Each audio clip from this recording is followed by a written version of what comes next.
ISI chief general Nadeem Anjum साहब के इस्तीफे का मुतालबा करना शुरू कर दिया है। किसने मुतालबा करना शुरू किया? शायद आप ये समझें कि तहरीक इंसाफ ने शुरू किया, लेकिन ऐसा नहीं। मैं कुछ चीजें आपके सामने ये क्लियर करता हूं बाद में, लेकिन उससे पहले कुछ खबरें जो हैं जरूरी वो मैं आपके सामने रखूंगा। और आज एक बहुत बड़ा मीडिया चैनल, बहुत बड़ा अखबार का जो टाइकून समझा जाता है, वो एक बहुत बड़े बिजनेसमैन ने खरीद लिया है। ये भी चीज मैं आपके सामने रखता हूं।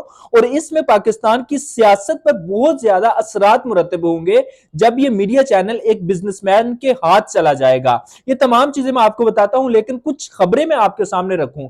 इमरान, जो मैंने 4-5 खबरें हैं जो मैंने 3-4 मिनट के अंदर आपके सामने रखनी है। सबसे पहले इमरान खान के मुतालिक बात करते हैं कि इमरान खान की बनीगाला के अंदर गिरफ्तारी के लिए एक नया मंसूबा तैयार किया गया है।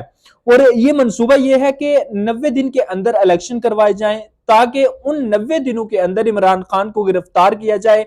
जब वो गिरफ्तार होंगे, कुछ दिन वो अंदर रहेंगे, वो इलेक्शन की कैंपेन नहीं कर सकेंगे। तो इस वजह से उनकी सियासी जो सियासी सियासत है उसको नुकसान पहुंचाया जा सकेगा। अब इमरान खान गिरफ्तार होंगे या नहीं, लेकिन मंसूबा बड़ी आला सतह पर मुक्तदर हलकों ने बनाया है। ये मुक्तदर हलके कौन से हैं? आप भी समझते हैं, इमरान खान भी समझते हैं, और जो तहरीक इंसाफ का फॉलोअर है वो भी समझता है, और वो लोग जो एस्टेब्लिशमेंट को बुरा भला कहते हैं वो भी समझते हैं कि मुक्तदर हलके कौन से होते हैं। जो पीडीएम है वो तो ये कहती है कि जनाब मुक्तदर हलके और एस्टेब्लिशमेंट से मुराद हमारी ब्यूरोक्रेसी या फिर दूसरे इदारे हैं जिसके अंदर पुलिस आती है, एफआईए आता है, वो तो ये कहते हैं। लेकिन तहरीक इंसाफ जो समझदार लोग हैं, जो पढ़े लिखे लोग हैं, वो उनको पता है कि एस्टेब्लिशमेंट किसको कहा जाता है, मुक्तदर हलके के हलके किन को कहा जाता है। ये सब कुछ वाजह है। अच्छा, इलेक्शन कमीशन ने यह वाज़ा किया है कि 90 दिन के अंदर इलेक्शन करवाया जाएगा। इलेक्शन करवाया जाएगा, और इमरान खान को यकीन दहानी करवा दी जाए कि 90 दिन में ही इलेक्शन होंगे। लेकिन पीडीएम को ये यकीन दहानी करवाई गई कि 90 दिन में इलेक्शन करवाएंगे, और उसके साथ साथ हम इमरान खान को या तो किसी केस के अंदर ना अहल करेंगे या फिर इसको गिरफ्तार कर लिया जाएगा। इलेक्शन कमीशन ने बहुत सारे आज फैसले भी किए और कुछ मंसूबे भी बने। ये बंद कमरों के अंदर जो फैसले होते हैं, वही रवायत जो है, वही जो रवायत है वो बरकरार रही आज भी। जैसे कि परवेज लाही साहब और काफ लीग जो थी, उन्होंने चौधरी शुजात साहब से सदारत लेकर पार्टी की वजाहत को दे दी थी, जो चौधरी शुजात के भाई हैं। तो आज दोबारा से इलेक्शन कमीशन के जो पैनल है उन्होंने फैसला किया कि ये सदारत जो है दोबारा से जनाब चौधरी शुजात को दे दी जाए, और वो जो फैसला था कल अदम करार दे दिया।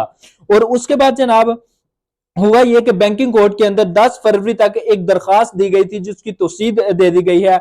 ममनुआ फंडिंग केस, इमरान खान का ममनुआ फंडिंग केस, इस पर शायद उनको नाअहल कर दिया जाए। फिर इस्लामाबाद एडिशनल सेशन जज जफर इकबाल साहब की अदालत के अंदर तोशा खाना केस की एक फौजदारी कार्रवाई केस की समाअत हुई आज, और उसके अंदर इमरान खान के हवाले से उनको 20,000 के मुचलके जमा करवाने का कहा गया। फिर अली बुखारी जब उनके वकील हैं और उनसे कहा गया कि इमरान खान का वकालतनामा किधर है, वो जमा करवाया जाए। फिर इसके अलावा कहा गया कि उन पर फर्दे जुर्म आयद करने का फैसला कर लिया है। आज की ये सबसे बड़ी कार्रवाई जो इलेक्शन कमीशन के मातहत इदारों या दूसरे लोग जो परवेज लाही को नुकसान पहुंचाना चाहते हैं, परवेज लाही को कमजोर करना चाहते हैं, उन्होंने की है। इलेक्शन कमीशन और वकला के दरमियान आज एक तलख कलामी भी हुई। अच्छा, अब बात कर लेते हैं जनाब की पहली जो मैंने बात आपसे की थी कि डीजी आईएसआई जो फैज जो नदीम अंजुम साहब हैं, जनाब जनरल नदीम अंजुम साहब, उनके इस्तीफे का मुतालबा किया जा रहा है। ये कुछ फेक अकाउंट्स हैं और जिससे मुतालबा किया जा रहा है, शायद इसके अंदर पीडीएम शामिल हो, शायद इसके अंदर पीटीआई का सोशल मीडिया विंग शामिल हो, क्योंकि सोशल मीडिया विंग से ये खबरें चलाई जा रही हैं। और सोशल मीडिया विंग जो है, जैसा कि मैंने कल भी कहा था कि आर्मी के खिलाफ प्रोपेगेंडा हो रहा है, और आज भी ये बहुत ही जोरों शोर से प्रोपेगेंडा जारी है। तो कुछ लोग कह रहे हैं कि उनसे इस्तीफा लिया जाए, कि वो आज भी मुदाखलत कर रहे हैं। जैसा कि कमर जवेद बाजवा ने आखिरी खुतबे के अंदर अपनी तकरीर के अंदर कहा कि हम मुदाखलत नहीं करते, और सियासी वजूहात की वजह से 71 में भी नुकसान पहुंचा, अब भी नुकसान पहुंच रहा है, और खदशा है कि आगे भी पाकिस्तान की मुईशत, पाकिस्तानी इदारों और पाकिस्तान की साख जो है वो खराब होगी सियासतदानों की वजह से। तो इस वजह से ये अगर हम इन चीजों को देखें तो मुतालबा अगर तहरीक इंसाफ ये करती है तो शायद दुरुस्त होता, लेकिन ये मुतालबात कुछ इस टाइप के हैं कि इदारों को बदनाम किया जाए, इदारों को खराब किया जाए, इदारों की जो साख है उसको खराब किया जाए, ये सब कुछ। तो